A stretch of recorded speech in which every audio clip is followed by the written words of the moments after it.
For me, studying and doing research is all about following your passion.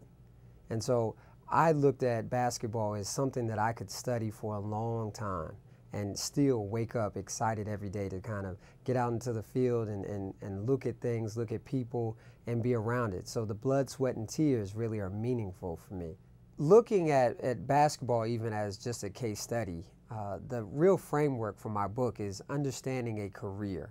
And so looking at these young men in their pursuit for becoming elite college athletes, I studied the process. So how does one learn about basketball? How do they learn to appreciate basketball? That's the same awareness that one gains in coming up with an idea of what they might want to pursue for a career.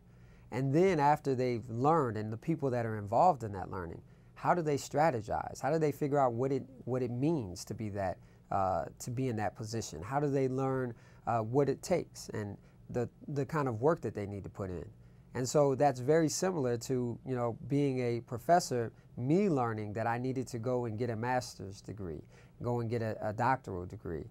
And so then I looked at these young men and I said, well, okay, so they've got an idea of what it's going to take, but how do they actually implement that plan? And what are the different kind of forces that have an impact on them?